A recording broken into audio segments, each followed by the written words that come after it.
Hello, lovely people. Just thought I'd take you for a little walk. If you fancy coming with me. Little wander through my garden. It's so beautiful in the sunshine here today. Daffodils are out. I do love daffodils. Sunshiny and yellow. So lovely. The snowdrops are finished. Daffodils just starting to come out. Some of them haven't come out yet, so still yet more to come, which is nice. It looks so beautiful in the sunshine. I love bulbs. That sense of newness, don't they? Just that kind of awakening. They're in the ground, just dormant for so long, and then just at the right time, just when they know it's their time, some kind of magic happens and they appear again. And they always look just more beautiful every year. Always just brightening up the day. Let's take you for a little wander if you like. There's foxgloves coming out, just the leaves at the moment. We have a lot of deer here in our garden, so not a lot grows. So the digitalis, the foxgloves, do very well because of course the deer don't eat them. And they don't eat the daffodils either, which is great. And they don't eat the snowdrops. So we have a lovely spread of snowdrops all carpeted in white. Just at that time of year when you're desperate to see life, to see the renewal start, that process of awakening, stirring into the new season as spring starts to come. So yeah, daffodils and daffodils. We've got a fenced in bit up there, you might be able to see. We're trying to grow some new trees up there. It's very tricky to grow anything new because of the deer. And although we love the deer, and we don't want them to not have somewhere to be, we'd also like to plant more trees. It's just about getting the balance right with nature all the time, isn't it? So I can take you down here if you like, if you're enjoying our little walk. That building's our compost toilet. More daffodils. Look, those ones haven't come out yet.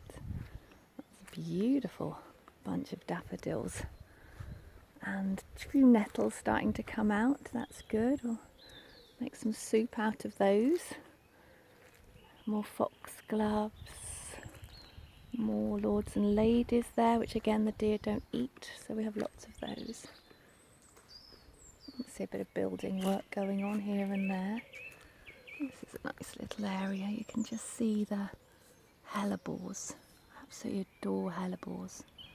I fell in love with them when I came to live here because, like I say, not a lot grows because we have so much wildlife here with the deer and the rabbits, the mice, the rats, the squirrels, and everything's looking for a meal. You know, everything needs to survive here. And so, including the flowers, including the plants and the flora and the fauna, and everything has to have its opportunity, really. And so when anything does survive, when there are plants that can grow here, it's just delightful to see them. And so hellebores, they're now one of my favourites, just because they grow here, and I adore them. I'll show you a bit closer if you don't know what hellebores are like. They're so beautiful.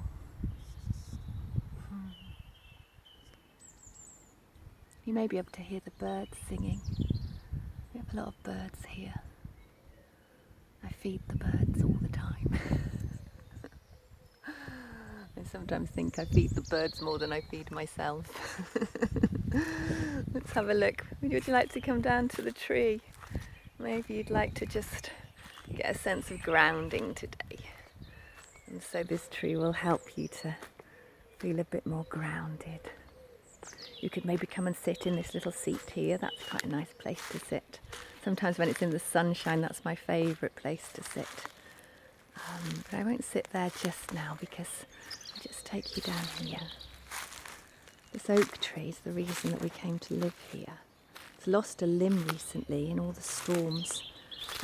It took a big branch came down and took it down another few branches with it, which, you know, it's kind of nature. That's how these things go, really. And so, yeah, this beautiful big oak tree. I can hear my feet crunching in the leaves. And this beautiful oak tree. Nice little seat there. You can sit there if you like. Just have a little sit there if you fancy. Yeah, somewhere to sit.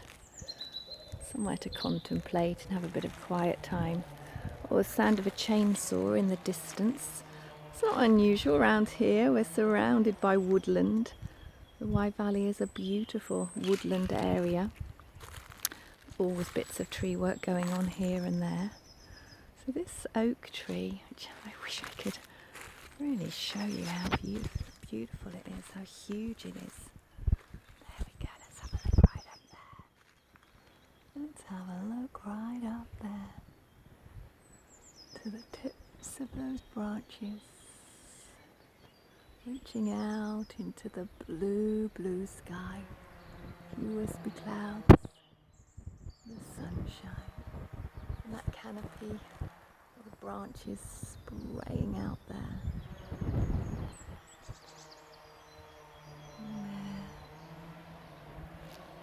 There will be bluebells here soon. Perhaps you could come for another walk with me when the bluebells are out. That would be nice. I'd enjoy that. So there we go. There's the limb, broken branch. There's the beautiful, beautiful sacred oak reaching up into the sky, giving that sense of connection. Connection to out and beyond, to the springtime sun. Those roots, the huge roots on this tree. The roots spread underground because we've done building work here quite a long, long way from this tree. And I'd always believed, and other people I know that know a lot about trees also believed this, that the roots of a tree only expand out as far as the canopy of the tree. And in fact, when we did some building works here, we had to stop the building works because we found a huge root coming from the oak tree right out over there. And so work had to stop, and we had to really gently work around this root, protecting it and covering it, and using a little trowel to just get the pipe work in, kind of, you know, under and around it without disturbing the root. You know, because you never know in life what unexpected things you're going to come across. And it's always good to just breathe and just to gently pause and think, how best can we work with this situation? How best can we see what we need to do? So I just came and sat with this tree and had a little moment, and then I just knew that it was important just to take time and just make sure we protected that root. And yeah, we did, and it was fine. Anyway, here we go. Take it back if you like. The woodland goes on down there. Lovely mossy green rocks. I've always loved moss. If I were a real fairy, I'd sleep on that moss. Maybe in the sunshine, it's nice. A bit damp in the evenings. Gets very damp here at night. And that mossy wall. Let me show you that. Lots of little mice live in there. Houses for mouses. Yeah, so beautiful. Kinds of little creatures living in there. So yeah, ground quite dry at the moment, actually, worryingly dry. I was only talking to Seb about this last night, but it seems very, very dry for this time of year. So let me just take you back round here. A little bit of building work going on there. Won't look like that once we finish it. It does look a bit like that now. Maybe I'll show you that once it's finished as well. Mind you, it's not high on our list of priorities at the moment. So there we go. The garden. The daffodils. The peace. The bird song. The love. From my heart to your heart today. From our home to your home, wherever you are. If you can't get out in nature today, then I hope this little video helps to connect you, help you to feel connected to the birds and the trees and all the daffodils growing here. And maybe if you like this video,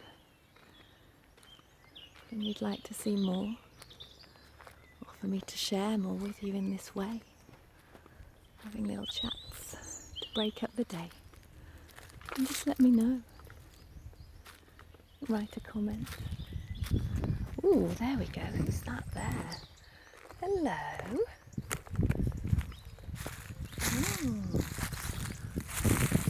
See that? Beautiful fritilia. I can never say it. Fritilia. So beautiful on his head. Fritilia. So very lovely. Oh, we saw you. Hello. Oh, you've got a friend. I'd forgotten about you guys. You're doing very well. Sometimes they have their heads eaten off quite early on, so you're doing very well this year. Well done. Okay, lovely people. Pan back round the daffodils. Lots of love to you all. Take care of your beautiful selves. Bye-bye for now.